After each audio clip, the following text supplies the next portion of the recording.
Akhir-akhir ini, isu masalah kesehatan mental sedang hangat diperbincangkan. Terlihat meningkatnya kasus bunuh diri, terutama pada kalangan mahasiswa yang sebagian besar diakibatkan oleh kesehatan mental. Indonesia National Adolescent Mental Health survei menyebut pada akhir 2022, 15,5 juta remaja mengalami gangguan kesehatan mental. Sayangnya, hanya 2,6% remaja dengan masalah kesehatan mental menggunakan fasilitas konseling. Kami melakukan wawancara kepada narasumber terkait masalah ini. Oke, mungkin aku langsung tanya aja ya Kak. Kalau dari Kakak sendiri pernah nggak kayak ngerasa ada gejala mental yang pernah dialami sama Kakak? Kalau gejala mental sih lebih paling stres kayak gitu ya, stres aja sih. Oh gitu. Kalau itu kayak gimana cara Kakak menangani stres? Kalau caraku menangani stres itu pastinya ya curhat ke orang-orang terdekat. Terus habis itu ya melakukan aktivitas yang menurutku bisa memulihkan moodku lagi, biar nggak stres lagi. Gimana Kakak caranya menangani stres itu tadi? Mungkin kayak take rest, terus kayak kalau capek keluar sama teman-teman gitu sih. Kayak refreshing gitu ya? Iya. Oke. Kakak kan waktu maba jelas pernah kayak ngerasa homesick gitu kan Kak, atau mungkin kayak kesepian. Nah itu Kakak gimana sih cara kayak solusinya gitu nanggepinnya gitu? Oke, aku ngatasinnya tuh biasanya kayak dengerin musik gitu, terus kadang kayak keluar sendiri ke mall gitu, biasanya kayak belanja gitu, kayak jalan-jalan sendiri gitu, jadi mungkin bisa ngilangin rasa homesick gitu.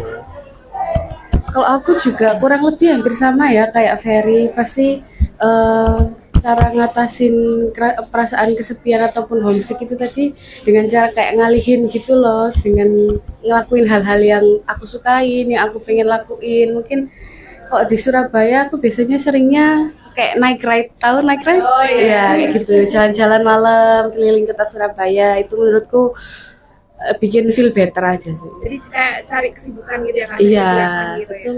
Ya. Setelah melakukan wawancara kepada beberapa mahasiswa dengan pengambilan sampel secara simple random sampling terkait permasalahan kesehatan mental yang dialami oleh mahasiswa. Center ini sebetulnya tidak hanya untuk mahasiswa, lebih ini lagi sebenarnya untuk sivitas akademika semuanya, baik dosen, tendik, mahasiswa juga pastinya. Tetapi memang karena kita ini di bawahnya Direktorat Kemahasiswaan dan sepertinya yang kebanyakan masalah itu adalah mahasiswa kan gitu ya, sehingga ya memang pada akhirnya kita lebih banyak menangani mahasiswa. Seperti itu contohnya. Nah, tapi terkait dengan permasalahan mental apa saja, macam-macam. Mulai dari yang paling ringan sampai yang paling berat. Jadi nih, ada beberapa kemarin yang mau kami misalnya ada yang merasa kesulitan untuk melakukan adjustment terhadap lingkungan baru kan gitu ya, dan orang tersebut sampai kepada permasalahan berat terkait juga dengan kekerasan seksual maupun juga sampai kepada depresi akut misalnya seperti itu. Ketika kita mengetahui bahwa ada mahasiswa yang memiliki permasalahan yang sangat berat dan itu di luar istilahnya di luar wewenang dan juga kemampuan help center dalam memberikan bantuan. Karena kan tadi help center ini kan fokusnya kan adalah mendampingi saja kan gitu ya. Tapi untuk mengobati itu kan kita bukan wewenang kita juga tidak mampu untuk itu.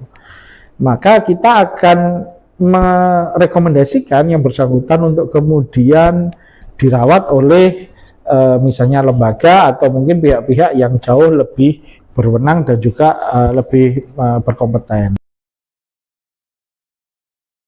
Melihat dari perspektif cakrawala yang jauh lebih luas, bahwa Anda berada di dunia yang baru mungkin, ini harus bisa dimanfaatkan, harus bisa dijadikan sebagai kesempatan bagi kalian untuk melakukan hal-hal yang baru yang mungkin tidak pernah dilakukan sebelumnya. Yang perlu terima dulu kondisi itu. Jika memang tidak ada pilihan untuk pergi ya, kan gitu ya.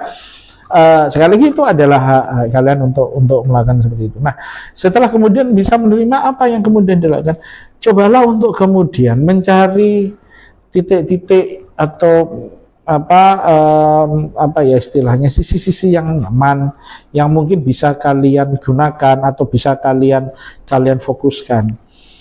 Berada di tempat baru itu adalah new opportunity, new place, new opportunity. Opportunity itu limitless, ya, tidak terbatas. Nah, harusnya sedapat mungkin kita bisa ya istilahnya, menempatkan diri kita pada perspektif, ayo ini saatnya aku bisa melakukan sesuatu. Nah, seperti itu. Circle pertemanan itu sebetulnya memang akan sangat menentukan, sehingga perlu adanya sebuah usaha untuk membangun support system yang berasal dari baik, maka ya jadilah orang yang berempati. Mereka-mereka yang memiliki permasalahan seperti ini adalah orang-orang yang sebetulnya membutuhkan pertolongan.